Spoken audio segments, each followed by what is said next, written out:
Bonsoir à tous, merci de votre attention. Voici les titres de l'actualité de ce mercredi. Encore une médaille d'or pour la France à Athènes et c'est encore une Française. Faustine Mérey remporte l'épreuve de planche à voile. Elle a 26 ans, elle est bretonne et elle sera avec nous. Bonsoir, bravo et à tout à l'heure. Défilé, décoration, cérémonie et deux grands bals populaires aux allures rétro. 60 ans après, Paris fête sa libération en grande pompe malgré les averses. Pour Jacques Chirac, les Français doivent rester fidèles à l'idéal de liberté et à l'esprit de résistance. Trois questions ce soir au journaliste et historien Jean Lacouture. Il était dans les maquis du Périgord ce jour-là. Bonsoir, on vous retrouve dans un instant. Attentat ou accident, la Russie s'interroge toujours. Deux avions de ligne partis de Moscou se sont écrasés presque en même temps la nuit dernière. Il y a 89 morts. Les soldats américains sont aux portes du mausolée de Nadjaf en Irak. Des missiles ont été tirés et le bras droit de Moqtada El-Sadr a été arrêté. Ultime médiation avant l'assaut, le grand ayatollah Sistani est attendu sur place demain. À Londres, l'enquête avance. Après le meurtre de la jeune Française Amélie Delagrange, les policiers ont retrouvé les clés de la victime dans la Tamise. Plusieurs témoins se sont manifestés. Enfin, l'économie. Une réforme des droits de succession est à l'étude pour les résidences principales. Le ministère de l'économie confirme qu'il travaille sur l'idée d'une franchise de 150 000 €. Avant d'évoquer la grande fête de l'histoire à Paris, un détour donc par une autre fête à Athènes. C'est la 10e médaille d'or française. Elle a été gagnée sur l'eau. Faustine Mérey a été la plus rapide sur sa planche à voile dans la catégorie Mistral. C'est son premier grand titre international. Avant de la retrouver, le récit de la course. Christophe Duchiron, Frédéric Basile. Au large d'Athènes, l'eau était bonne et Faustine Mérey, dite Fofo, éclaboussait tout le monde de son bonheur éclatant. 1,63 m, 55 kg toute mouillée et une médaille d'or à partager. En position touriste, elle affichait l'immense satisfaction du bonheur accompli.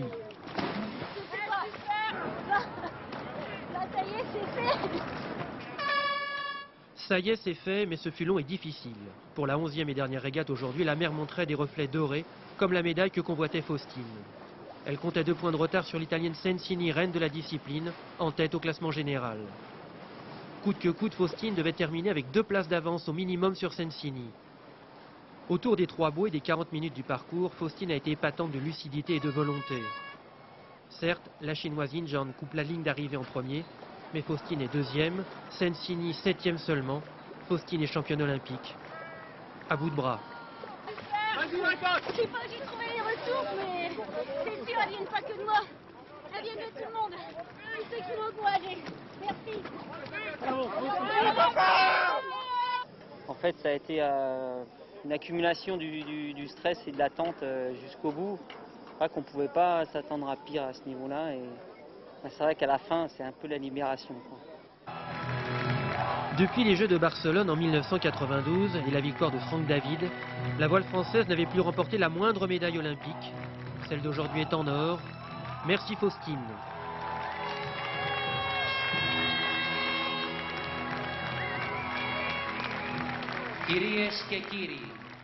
Faustine, Fofo pour les intimes, paraît-il. Encore toutes nos félicitations. Qu'avez-vous eu de plus que les autres aujourd'hui ?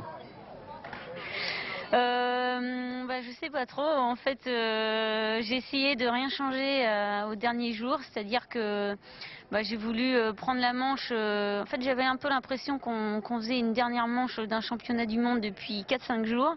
Et je me suis dit, celle-là, de toute façon, elle peut pas être pire que celle que tu as vécue les autres jours, voire même celle d'avant-hier où je passe 14 à la bouée et je reviens 3 à la manche. Donc celle-là, je me dis, reste dans le même ton et fais ce que tu as à faire. À quoi avez-vous pensé quand vous avez franchi la ligne, puis quand vous avez vu que l'Italienne, qui était votre principale concurrente, arrivait largement derrière vous ? En fait, je l'ai regardé un petit peu, mais sans trop espérer pendant la manche, puisque j'avais un principe, c'est que tant que la ligne d'arrivée n'est pas passée, rien n'est fait. Donc jusqu'à mon arrivée, jusqu'à mon franchissement de la ligne, j'y croyais pas encore, et puis j'assurais juste ce qu'il y avait devant, c'est-à-dire ne rien lâcher sur la chinoise. Et au moment de la victoire ? Ensuite, j'ai attendu encore que Sensini franchisse la ligne pour être sûr qu'il y avait bien 2 filles qui nous départageaient. Et là, enfin, j'ai pensé à tous ceux qui ont partagé ça avec moi depuis des années. Et puis à mon entraîneur, mon père, ma mère, enfin vraiment toute la famille et puis tous les gens les plus proches, bien sûr. Ouais. Eh bien, merci encore d'avoir été avec nous, merci et bravo. Dernière image que nous vous offrons, la joie de vos proches dans votre club à Brest. La course était retransmise en direct sur France Télévisions, ils vous ont donc suivi de bout en bout. On reviendra bien sûr sur cette journée olympique à la fin de ce journal, comme tous les soirs, avec une autre médaille assurée pour la France, celle du boxeur Jérôme Thomas, d'ores et déjà qualifié pour les demi-finales. 25 août 1944, le drapeau français flotte à nouveau sur Paris. 25 août 2004, un peu partout dans la ville, on a fêté ce 60e anniversaire de la liberté retrouvée. Beaucoup de monde, de très nombreuses cérémonies, graves, solennelles. Plus que jamais, décidément, la France semble attachée à célébrer les grands moments de son passé. Bernard Lebrun, Vincent Kellner.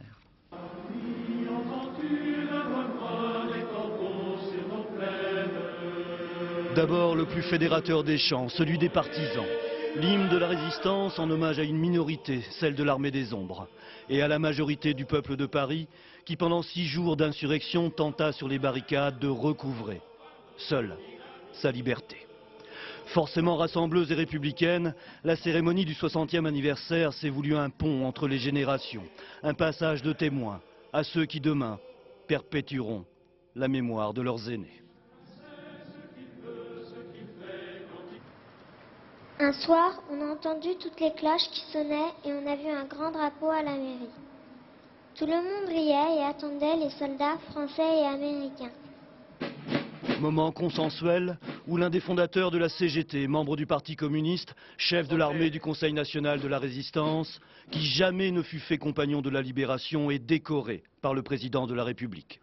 Benjamin Criégel Valrimont, au nom de la République française, nous vous élevons à la dignité de Grand Croix de l'Ordre national de la Légion d'honneur.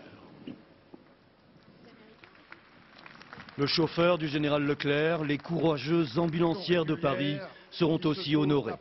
Alors que des trompes d'eau s'abattent sur Paris, le président de la République, dans un discours aux accents rassembleurs, s'adresse alors aux jeunes Français, liant l'histoire au présent. Paris est de retour au cœur du monde libre et désormais plus rien n'est pareil.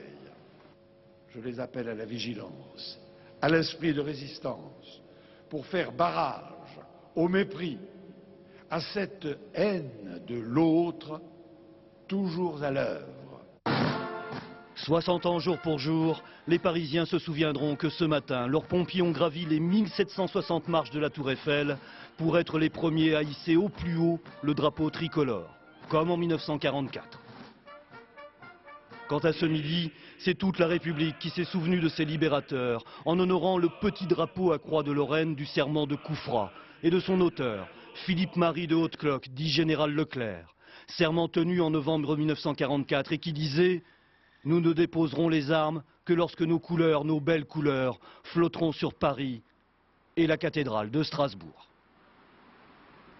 Cérémonie et fête populaire aussi, malgré la pluie. 2 colonnes de chars ont refait le parcours de la fameuse 2e division blindée, des véhicules d'époque et des costumes d'époque. Julia Delage, Francis Forget.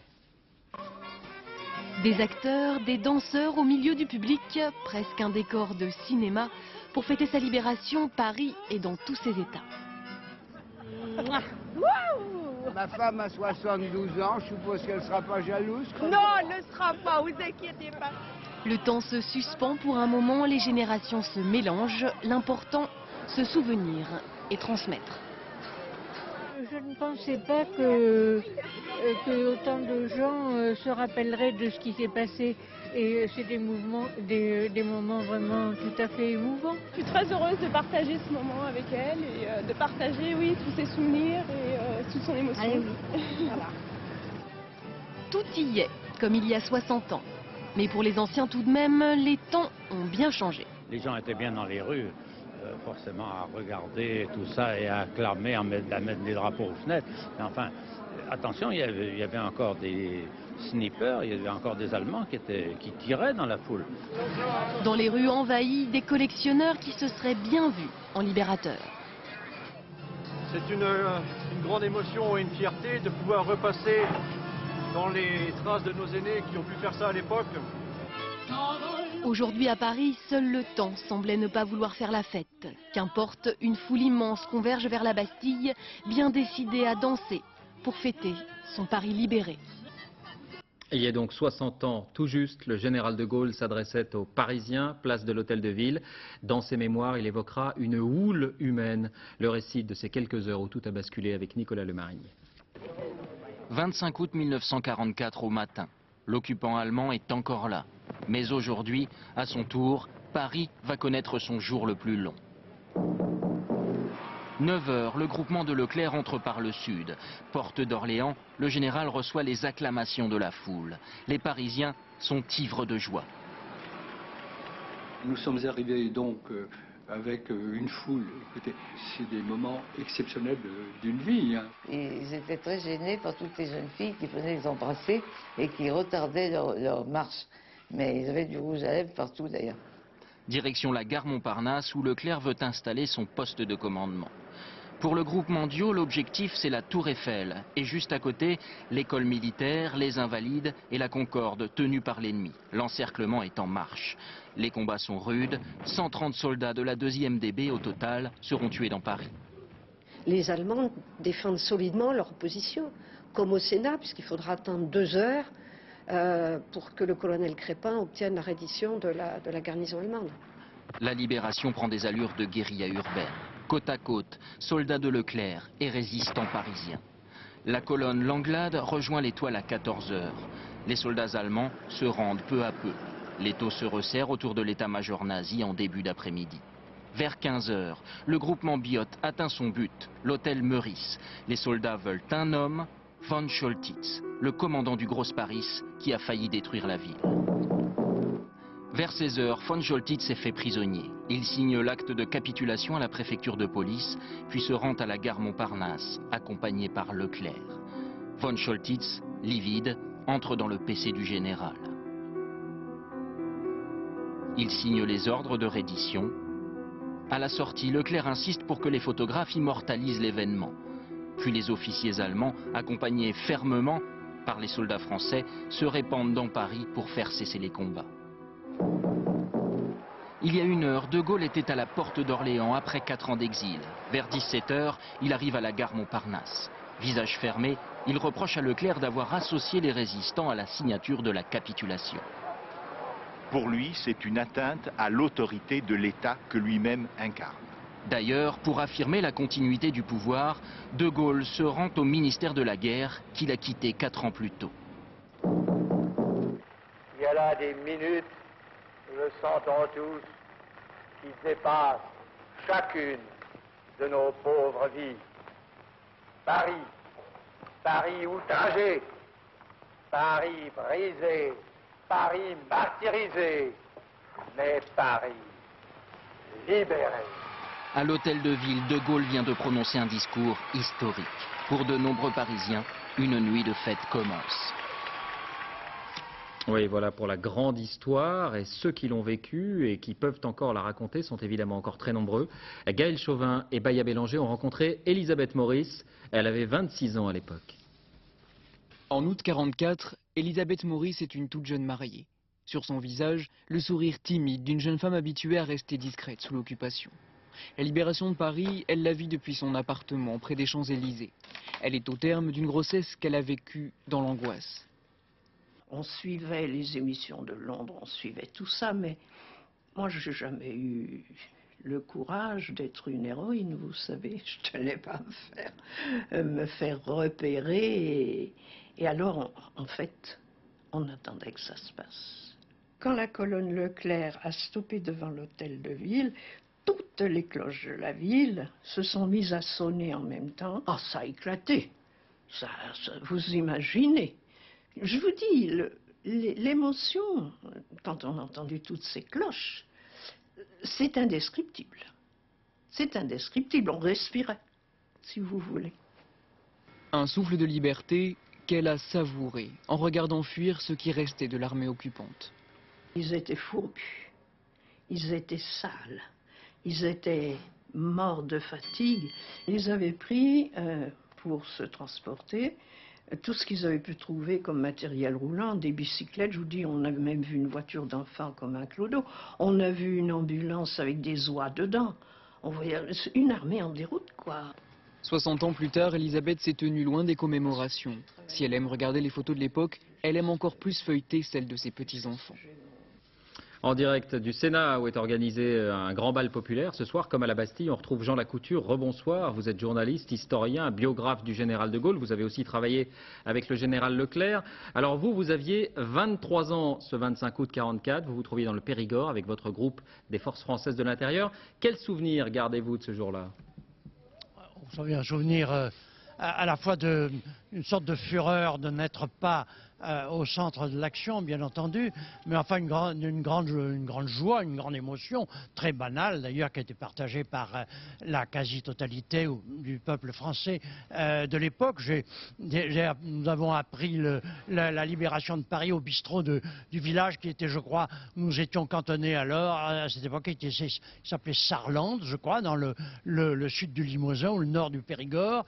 Et je crois que l'émission était présentée à 19h et non plus comme à 20h comme aujourd'hui. Et je crois que c'était Pierre Crénès qui devait faire l'émission. Bon, la libération de Paris, bon, on la sentait venir depuis quelques jours.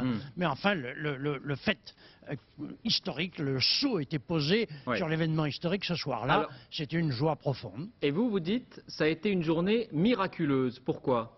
Oui, il faut se méfier du mot de miracle, mais tout de même. Je pense que c'est vraiment, ça tient, en tout cas au moins du prodige. D'abord parce que c'est l'armée française qui a libéré Paris, ce que rien dans l'histoire de la guerre n'appelait. Après tout, si on essaie de mesurer ce qu'étaient les forces françaises à l'époque, dans l'ensemble de l'effort interallié, c'était assez petit. Il est magnifique que les Leclerc soient revenus d'Afrique par l'Angleterre, soient arrivés à temps, et en dépit de quelques réserves américaines, si on peut dire, que ce soit des forces françaises qui aient libéré Paris. Que Paris ait été libéré par les Anglo-Canado-Américains, c'était magnifique aussi, bien entendu. Mais quand même, le saut français sur la libération de Paris était particulièrement merveilleux. Deuxième prodige, c'est que Paris n'ait pas été détruit, c'est qu'architecturellement, le chef-d'œuvre qu'est Paris soit presque intact, quelle que soit la part qu'on doive attribuer à la bénévolence du général von Choltitz, ce que je ne connais pas, ne peut pas mesurer son rôle exact. En tout cas, le fait est que Paris est sorti intact de cette formidable épreuve. Et puis, ce qui est encore tout à fait extraordinaire, c'est que les deux forces qui ont libéré Paris, on le rappelait tout à l'heure avec les deux signatures à la gare Montparnasse de Rol-Tanguy et de Leclerc et de Rol-Tanguy, qu'il n'y ait pas eu le moindre élément de guerre civile à l'époque. C'est-à-dire qu'entre la force gaulliste et la force, pour simplifier, disons, communiste, il n'y ait pas eu d'affrontement, qu'alors que depuis quelques jours, en tout cas, entre Parodier et Chaban d'une part et Trigel-Valrimont qu'on a vu heureusement décoré tout à l'heure, André Tollet, Pierre Villon, etc. Les rapports étaient terriblement tendus. Une dernière chose, Jean Lacouture, pardonnez-moi de vous interrompre. Mais je vous en prie. Ces célébrations, elles rencontrent un engouement qu'on a rarement vu. Comment expliquez-vous ce goût pour l'histoire, pour le passé, qu'on voit vraiment très fort aujourd'hui ? Vous savez, c'est un vieux goût français. Vous savez, nous sommes les champions du monde de la médaille d'or de la commémoration. Et puis, il y a que l'atmosphère de la France d'aujourd'hui est quelque peu morose, et que arborer quelques drapeaux, et chanter quelques chansons, et rappeler le souvenir de quelques héros, fait bien au cœur. Merci Jean Lacouture d'avoir répondu à nos questions. Et puis on fera un dernier point en fin de journal. Place de la Bastille, où tous les Parisiens ont été invités à danser en costume d'époque par Jérôme Savary et son équipe. Autre actualité de cette journée, la Russie et ce double crash aérien. À 4 jours des élections en Tchétchénie, chacun en tête l'acte terroriste, d'autant que le scénario a des airs de 11 septembre. 2 avions qui s'écrasent simultanément après avoir décollé de Moscou. 89 morts au total, mais les autorités russes évoquent d'abord la piste d'un problème technique. Sur place à Moscou, Anne Poncinet, Franck Brisset. L'explication est là quelque part dans ces débris, traces d'explosifs ou signes de défaillance technique. L'explication de cette terrible coïncidence, 2 avions qui disparaissent simultanément dans le ciel russe. Un premier vol parti de Moscou à destination de Volgograd s'écrase à 23 h hier, à 200 km au sud de la capitale russe. Les témoins entendent plusieurs explosions avant le crash. L'avion se serait brisé avant de toucher le sol. Quelques minutes plus tard, un deuxième vol Moscou-Sotchi s'écrase à Rostov-sur-le-Don. 1 minute avant, l'équipage a actionné le signal de détresse. Il y avait 89 personnes à bord des deux appareils. La simultanéité des deux chutes incite rapidement à penser qu'il s'agit d'un acte terroriste. Mais à la mi-journée, le porte-parole des services de renseignement russes affirme que rien ne l'indique. Il évoque plutôt une erreur de pilotage ou un carburant défectueux. Des contrôles de kérosène sont, dit-on, effectués à l'aéroport de départ à Moscou. Les passagers, eux, s'inquiètent. À vrai dire, ça fait peur. J'ai vraiment peur. Ce soir, Vladimir Poutine a écourté ses vacances à Sotchi. Il a reçu le procureur en charge de l'affaire, lequel n'exclut aucune piste. Accident ou attentat, c'est l'incertitude ce soir. Tout juste peut-on évoquer pour expliquer un éventuel acte terroriste, un contexte politique tendu cette semaine, à la veille d'importantes élections qui doivent se tenir dimanche en Tchétchénie. À l'étranger encore, l'Irak, les soldats américains se sont encore rapprochés du mausolée chiite de Najaf. Toutes les portes sont fermées par les miliciens de Moqtada el-Sadr, retranchés à l'intérieur. L'assaut semble imminent, mais le grand ayatollah Sistani, de retour de Londres, sera demain sur place pour une ultime médiation. Samassoula. Impossible d'entrer ou de sortir sans risquer sa vie. Le mausolée est désormais un piège qui se referme d'heure en heure sur ses occupants. Chaque entrée encerclée par les chars américains et dans l'axe de tireurs d'élite.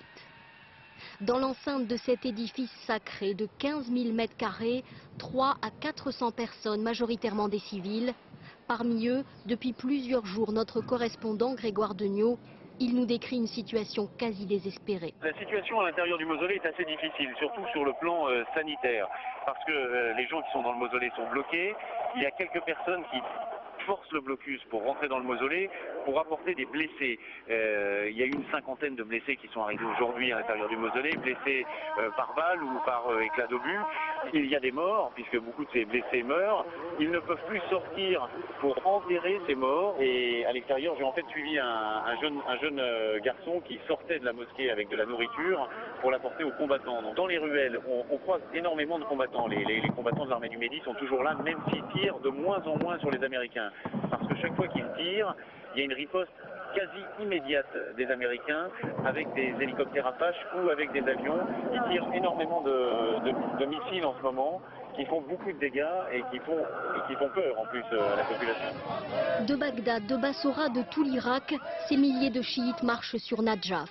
Sauver la ville sainte en feu, comme leur a demandé leur grand ayatollah Ali Sistani.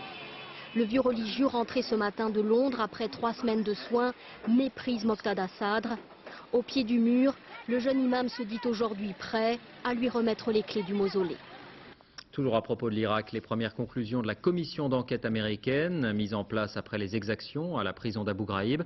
Elles ne mettent pas directement en cause les plus hauts responsables de l'armée, mais stigmatisent un échec du commandement et de la discipline militaire. En Grande-Bretagne, du nouveau dans l'enquête sur le meurtre jeudi dernier de la Française Amélie Delagrange. Les policiers font savoir qu'ils disposent d'informations cruciales. Un trousseau de clés appartenant à la jeune femme a été retrouvé dans la Tamise. Correspondance à Londres, Claude Sampère, Dominique Marotel. Ils fouillent les bords de la Tamise, centimètre carré par centimètre carré, à 12 km du parc de Twickenham où Amélie a été assassinée. À cet endroit, hier, dans la rivière, la police a trouvé les clés de l'appartement d'Amélie, son porte-monnaie et son Walkman. Pour le moment, je ne peux pas vous dire ce qui nous a conduits jusqu'ici, mais je peux vous assurer que ce lieu est très intéressant pour nous. Après avoir étudié toutes les dernières images d'Amélie prises par des caméras de surveillance, notamment lors de son dernier trajet en bus, la police semble aujourd'hui avancer rapidement dans son enquête. Parallèlement aux recherches sur le terrain du moindre indice, la police poursuit ses vérifications sur le lien éventuel entre le meurtre d'Amélie et d'autres agressions commises dans le secteur. À quelques centaines de mètres de l'endroit où les affaires d'Amélie ont été retrouvées, la police a longuement fouillé une villa. Ces derniers temps, le propriétaire était en vacances, mais la maison était apparemment occupée par un homme qui semble aujourd'hui beaucoup intéresser les enquêteurs. Un homme qui a brusquement quitté les lieux après la mort d'Amélie. Demain, une semaine, jour pour jour, après le meurtre d'Amélie, la police va organiser une reconstitution. Une jeune femme policier refera tous les gestes d'Amélie lors de sa dernière soirée. La police, qui a déjà recueilli de très nombreux témoignages sur cette affaire, espère ainsi avoir encore plus d'informations. La suite de la visite à Paris du ministre israélien des Affaires étrangères, Sylvain Shalom. Il s'est rendu aujourd'hui au centre social juif, incendié dimanche dernier. Et il demande à la France des peines plus dures pour lutter contre l'antisémitisme. Hier, le ministère de l'Intérieur a indiqué que 160 actes de ce type avaient été recensés depuis le début de l'année, contre 73 à la même époque l'an passé. Un cas précis illustre ce qu'on appelle parfois les effets pervers de la médiatisation. Le week-end dernier, un village du Var, Carcès, avait été bombé de tags néo-nazis. Eh bien, l'auteur a été retrouvé et écroué. Il a 16 ans et ses motivations ont, semble-t-il, peu de choses à voir avec le racisme ou l'antisémitisme. Olivier Théron, Raymond Chaplard. L'enquête aura été courte. En 48 heures, les gendarmes ont retrouvé et confondu l'auteur des graffitis néo-nazis. C'est un adolescent de 16 ans. Dans la nuit de samedi à dimanche, à 19 reprises, il a peint sur les murs de son village ses insignes, toute la symbolique du parfait néo-nazi. Aucune conviction idéologique pourtant derrière cet acte. Les enquêteurs sont formels. L'adolescent, connu pour être un tagueur, voulait se venger d'une bande rivale. L'hypothèse privilégiée est effectivement le règlement de compte entre deux bandes. Cette personne a voulu faire porter la responsabilité de ces inscriptions néo-nazis sur une autre équipe. Dans le village de Carcès, les habitants ont été choqués par ces inscriptions. Ils craignaient l'installation d'un groupuscule néo-nazi dans les environs.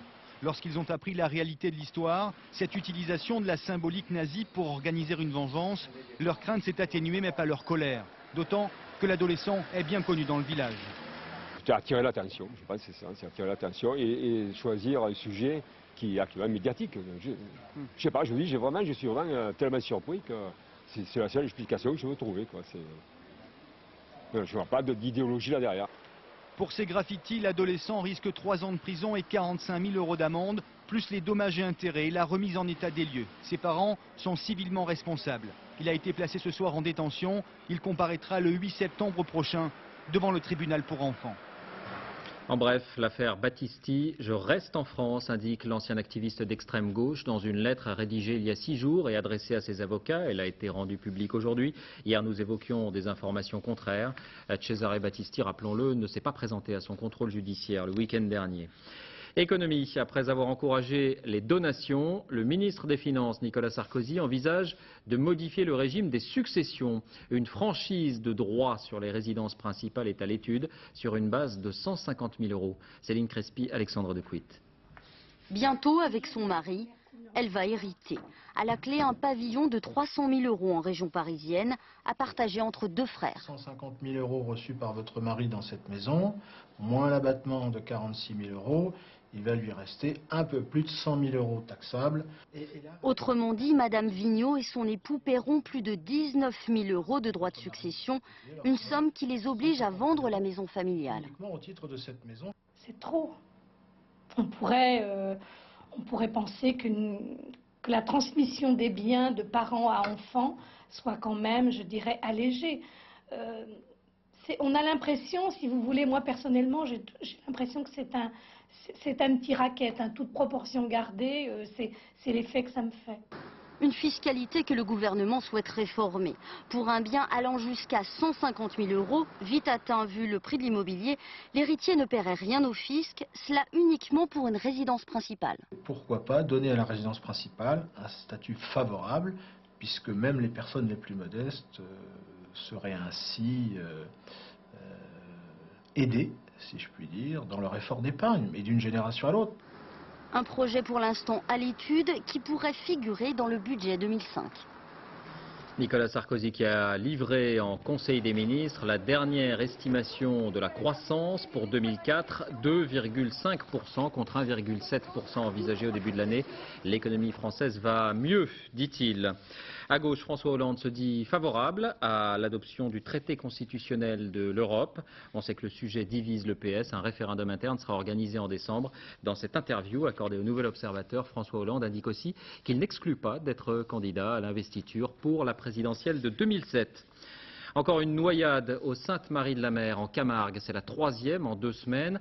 Une fois encore, la gendarmerie déplore l'inconscience des baigneurs qui n'hésitent pas à entrer dans l'eau, même lorsque la mer est démontée. On a compté 4 disparitions la semaine dernière en Méditerranée. Les secours ont connu et connaissent encore un été particulièrement éprouvant. Avec les hommes de la marine, dossier signé Mathias Hillion, Philippe Jasselin. Un voilier est en perdition en Méditerranée. Le skipper a pris place dans son canot de survie. L'hélicoptère de la Marine nationale est sur place 20 minutes à peine après son appel au secours. Le plongeur est élitreillé sur le canot. On est stable par rapport à lui, on est en bonne position. Tu peux laisser filer. Il remonte le plaisancier. Il est sain et sauf. C'est le scénario idéal de cet exercice. Les interventions réelles de ces militaires ne sont pas toujours aussi simples. Parce que les vacanciers sous-estiment les dangers de la Méditerranée, une mer où le beau temps peut se transformer en tempête en 1 heure à peine. Beaucoup d'interventions liées à des inconsciences des gens, puisque les gens prennent la mer, vont en Corse et au milieu du trajet, les gens n'ont pas de gilet de sauvetage. C'est-à-dire que s'ils tombent à l'eau, il y a des centaines de kilomètres de mer autour d'eux, et s'il n'y a pas de moyens pour les récupérer, en général ils n'arrivent pas à remonter sur le bateau. Ce bateau de plaisance a sombré il y a 4 mois au large de Cassis. Son propriétaire a pu être élitreillé, un sauvetage parmi d'autres. On est intervenu sur une vedette avec 4 jeunes dedans. 2 sont partis se baigner alors qu'il y avait 90 km/h de vent. La mer est montée très vite à 4 mètres de creux. Les 2 personnes qui sont restées à bord n'avaient aucune notion de navigation. Ils ne savaient pas se positionner. Donc nous, on a perdu beaucoup de temps à retrouver la vedette. Ensuite, quand on les a retrouvés, évidemment, la fille qui était à bord était choquée. On l'a évacuée sur l'hôpital assez rapidement. Ces accidents n'épargnent aucun usager de la Méditerranée, du véliplanchiste au fanat de jet ski.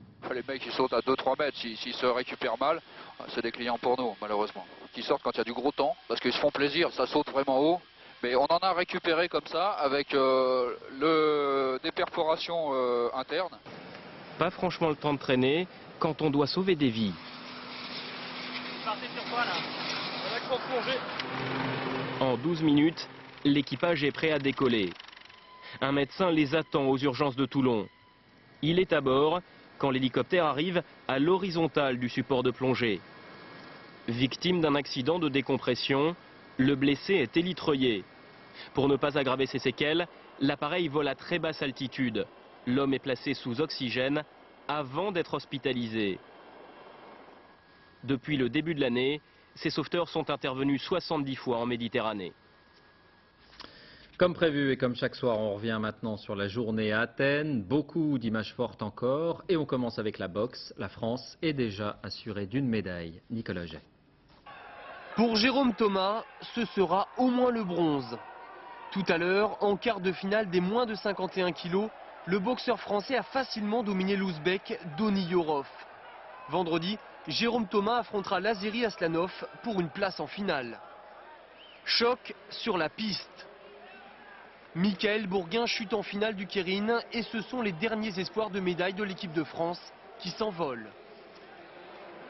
1,5 km de natation, 40 km à vélo et 10 en courant, c'est le triathlon. L'Australienne Arup mène toute la course mais se fait dépasser à 300 mètres de l'arrivée par l'Autrichienne Katalin qui devient championne olympique. Elena Isinbayeva, la jeune fille qui murmurait à l'oreille de sa perche. Elle est déjà médaille d'or et pourtant la Russe veut faire plus, battre le record du monde. 4,91 m, jamais une femme n'avait atteint une telle hauteur. Les larmes de la Canadienne Perdita Félicien. En finale du 100 mètres haies, la favorite tombe de haut et entraîne dans sa chute la Russe Shevchenko. Pas de problème en revanche pour l'Américaine Hayes qui l'emporte en 12 secondes et 37 centièmes, nouveau record olympique. Le water-polo, ça se joue sur l'eau, mais aussi en dessous. Tirage de maillot, accrochage, entre les Grecs et les Australiennes, tous les coups ou presque sont permis. Et pour fêter une médaille d'or, à chacun sa manière. Les Américaines, elles, sont plutôt expansives. Elles ont raison, il faut en profiter. Et retour maintenant sur ce qui restera comme l'un des temps forts de ces Jeux, le 1500 mètres. Après 2 échecs en 96 et en 2000, le Marocain Hicham El Guerrouj s'est enfin imposé. Une course, vous allez le voir, où l'on a senti souffler l'esprit olympique dans ce qu'il a de plus noble. Florent Gautreau, Emmanuel Beck. S'il avait le choix des larmes, El Guerrouj effacerait celle de Sydney pour garder celle d'Athènes. Mais rien n'effacera ce fabuleux combat, cette dernière ligne droite, cette ultime souffrance. Le visage de Lagat déformé par l'effort et celui d'El Guerrouj fatigué mais comblé. Aujourd'hui j'ai des larmes de bonheur et je me sens vraiment comme un bébé et là je gagne. Dans ce stade où j'ai commencé ma carrière en 97 et je gagne après 2 Olympiades, après 2 échecs. El Guerrouj, le roi maudit, 4 fois champion du monde mais toujours battu au jeu jusqu'à hier. Atlanta, il y a 8 ans, il chute à un tour de l'arrivée. Le jeune Marocain de 21 ans s'attaquait à Morcelli. Il ne reviendra jamais. À Sydney, le titre tend les bras à l'enfant de Berkane. Mais à la surprise générale, il est battu par le Kényan Noah Njeni. Comme si les dieux de l'Olympe prenaient un malin plaisir à retarder l'intronisation du roi Hicham dans la légende des Jeux. Et hier, ses supporters ont bien cru revivre le cauchemar australien. El Guerrouj a durci la course et à 200 mètres du but, Lagat est le dernier à s'accrocher. Et voilà que le Kényan accélère et passe une épaule. Mais cette fois, El Guerrouj ne craque pas. Il a ensuite beaucoup ri, beaucoup pleuré et même dansé. Pour l'enfant de Berkane, cette médaille d'or était une obsession. Le roi Hicham a vaincu la malédiction. Les Kenyans ont partagé sa joie et cette finale a été largement suivie au Maroc. Image ici de la capitale Rabat, des centaines de personnes ont fêté cette victoire. Hicham El Guerrouj qui a dédié dès hier soir sa victoire à sa famille, au roi Mohamed VI et à son pays. Un coup d'œil sur le tableau des médailles, les États-Unis en tête, 25 en or, 73 récompenses au total. Chine, Japon, Australie et Russie ensuite. La France, vous le voyez, a perdu une place, 6e désormais au classement. Et puis image d'une championne au repos. Laure Manodou, triplement médaillée en natation, est en vacances près de Gap, la montagne donc, mais aussi et toujours la piscine. Julien Beaumont. On la croyait en vacances, on la retrouve encore près d'un bassin. Apprendre à nager avec Laure Manodou, voilà la surprise de l'après-midi pour ses enfants d'Orsières-Mériès. Entre conseils avisés et trucs de championne olympique, ces futurs nageurs savent qu'ils sont entre de bonnes mains. Elle a gagné 3 médailles, d'or, de bronze et d'argent. Elle a fait de la piscine. Où? À quel endroit? À Athènes. Alors vous allez faire 25 brosses, 25 dos. Mais Laure est surtout venue retrouver Julien, son petit ami et maître nageur ici. 2 semaines qu'ils ne se sont pas vus. Quand elle est partie, elle était encore inconnue du grand public. Elle rentre avec 3 médailles. C'est clair que c'est fabuleux, quoi. Elle rentre dans l'histoire, hein. Première française championne olympique. Mais sinon, elle n'a pas changé, moi non plus, et on restera pareil, quoi. Nous, c'est notre histoire d'amour, et puis on s'en fout, quoi. Sauf que depuis les Jeux Olympiques, Laure Manodou est maintenant une star. C'est vrai qu'il y a des jeunes qui m'ont reconnue, donc c'est vrai que ça fait plaisir qu'il y en ait qui regardent la natation, et je pense que je commence à réaliser un peu plus. Ouais. Prochain objectif, les championnats du monde. Tous les regards seront sur elle. Les vacances toujours, mais en Grèce cette fois. C'est l'un des sites les plus majestueux du pays, auréolé de la légende de l'Atlantide, Santorin, dans l'archipel des Cyclades. Reportage Loïc de la Mornay, Jean-François Monnier. La date se perd dans la nuit des temps, mais une chose est sûre, c'était un jour de printemps, et Platon raconte. Il y eut des tremblements de terre et des inondations extraordinaires, et dans l'espace d'un seul jour et d'une seule nuit néfaste, tout fut englouti, et l'île Atlantide disparut. 3500 ans plus tard, la catastrophe est bien oubliée et Santorin est devenu un joyau touristique de l'archipel des Cyclades. À la fin des années 60, un sismologue a assimilé Santorin à l'Atlantide et les habitants ont récupéré la légende avec bonheur.